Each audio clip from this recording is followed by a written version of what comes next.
తర్వాత తీరా చూస్తే సీన్ మొత్తం కూడా రివర్స్ అయిపోయింది. ప్రజలందరూ కూడా విజయ్ వైపు మళ్ళారు. ఎందుకు? వాళ్ళ పాలన నచ్చక విజయ్ వస్తే గనక మన బ్రతుకులు మారతాయని చెప్పేసి వాళ్ళు విజయ్కి అవకాశం ఇస్తే ఇవాళ విజయ్ ప్రమాణ స్వీకారం చేయకుండా కొంతమంది అడ్డుపడుతున్నట్టుగా తెలుస్తుంది. మరి ఇది ప్రజాస్వామ్యానికి ప్రజల ఓట్లన్నిటికీ కూడా వ్యతిరేకంగా కనబడుతుంది. ఎందుకంటే దాదాపు 108 స్థానాల్లో లక్షల మంది కోట్ల మంది ప్రజలు టీవీకే పార్టీ నాయకులకి ఓట్లు వేసి ఆ పార్టీని గెలిపించాలని చెప్పేసి ప్రజలు అనుకున్నారు. సో ప్రజల తీర్పుని ఎవరైనా సరే దాన్ని ఆమోదించాల్సిందే. ప్రజలు ఇవాళ అత్యధికంగా ఓట్లు పడ్డది టీవీకే పార్టీకి. మరి అటువంటి టీవీకే పార్టీని మరి ఏర్పాటు చేయండి, ఇక ప్రమాణ స్వీకారానికి అన్ని ఏర్పాట్లు చేయండి అని చెప్పేసి విజయ్ వెళ్ళి గవర్నర్ని కలిసే ప్రయత్నం చేశాడు. ఆయనను కలిస్తే లేదు మీ దగ్గర 108 సీట్లు మాత్రమే ఉన్నాయి, ప్రభుత్వ ఏర్పాటు చేయాలంటే మొత్తం కూడా 118 సీట్లు కావాలని చెప్పి గవర్నర్ చెప్పడం జరిగింది. ఎస్, వాస్తవమే. విజయ్ ఖచ్చితంగా విజయం అంటే మొత్తం కూడా గమ్యస్థానం దగ్గరికి వెళ్ళాడు, కానీ కొంతలో గ్యాప్ వచ్చింది.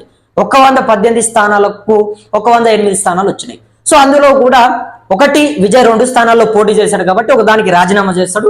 తర్వాత ఇంకొకటి ఏదైతే అసెంబ్లీ స్పీకర్ గా తన శాసనసభలో ఏర్పడినటువంటి వ్యక్తి ఉంటాడో ఆయనకు ఓటు వేసేటటువంటి అవకాశం ఉండదు కాబట్టి మొత్తం 106 సీట్లకు విజయ్ పార్టీకి పడిపోతుంది. సో 106 సీట్లకు కాంగ్రెస్ పార్టీ నుంచి కూడా 5 మంది ఎమ్మెల్యేలు కూటమిగా తనకు మద్దతు తెలుపుతా ఉన్నామని చెప్పేసి కాంగ్రెస్ కూడా ప్రకటించింది.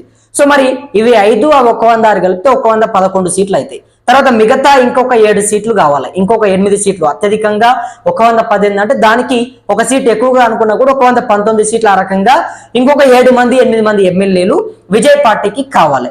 సో మరి గవర్నర్ ఏం చెప్తా ఉన్నాడంటే, మీరు అందరినీ కూడా 118 ఎమ్మెల్యేలని చూపెడితేనే 118 మంది ఎమ్మెల్యేల సంతకాలని పెడితేనే ప్రభుత్వ ఏర్పాటుకు మేము ఆమోదిస్తాము, అప్పుడే మిమ్మల్ని ముఖ్యమంత్రిగా ప్రమాణ స్వీకారం చేయిస్తామని చెప్పేసి ఆయన చెప్పే ప్రయత్నం చేస్తా ఉన్నాడు. సో మరి ఎవరు అంటే గవర్నర్ వెనుక ఏమైనా ప్రధానమంత్రి నరేంద్ర మోడీ ఉన్నాడా, లేకపోతే అమిత్ షా ఉన్నాడా?